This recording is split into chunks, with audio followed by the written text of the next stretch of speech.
Hello buddies, welcome back to our channel. ఈరోజు special వచ్చేసి egg tikka. Paneer tikka ఎంత బాగుంటుందో సేమ్ అలాగే ఉంటుందండి. ఇప్పుడు ఎలా చేసుకోవాలో చూసేద్దామా. ఒక బౌల్లో 100 ml దాకా శనగపిండి వేసుకొని 3 కోడిగుడ్లు అయితే వేసుకున్నాను. వేసుకున్నాక బాగా బంప్స్ లేకుండా నీట్గా కలిపేసుకోవాలి. కలుపుకుందంతా బేకింగ్ బ్రెడ్ బౌల్లో అయితే వేసేసుకున్నాను. మీరు మామూలు బౌల్లో కూడా వేసుకోవచ్చు. తర్వాత కొంచెం సాల్ట్ వేసేసి కలిపేసుకోండి. ఒక కుక్కర్లో వెయిట్ ఉండే ప్లేట్ పెట్టేసి దాని మీద బౌల్ పెట్టేసి వాటర్ వేసేసి విజిల్ లేకుండా కుక్కర్ పెట్టుకున్నాను. 10 to 15 మినిట్స్ అయితే బాయిల్ అయిపోతుంది. అలా కేక్ లాగా వచ్చాక పన్నీర్ ముక్కలు ఎలా ఉంటాయో అలా పీసెస్గా కట్ చేసుకోండి.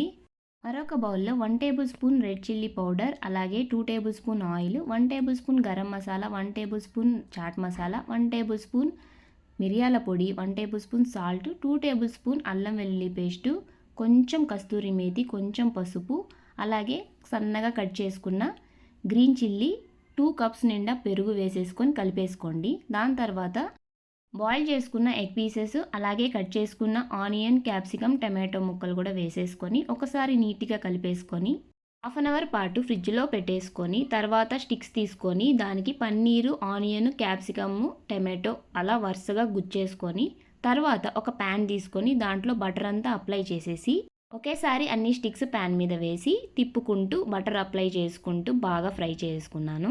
అలా మంచిగా ఫ్రై చేసుకున్న పీసెస్ అన్నీ తీసేసి బౌల్లో వేసేసుకొని 1 tablespoon chaat masala, 1 tablespoon Amul cream, 2 tablespoon butter, 2 tablespoon నిమ్మరసం, అలాగే రౌండ్గా కట్ చేసుకున్న ఆనియన్స్, కొంచెం కొత్తిమీర వేసేసుకుంటే ఎగ్ టిక్కా రెడీ.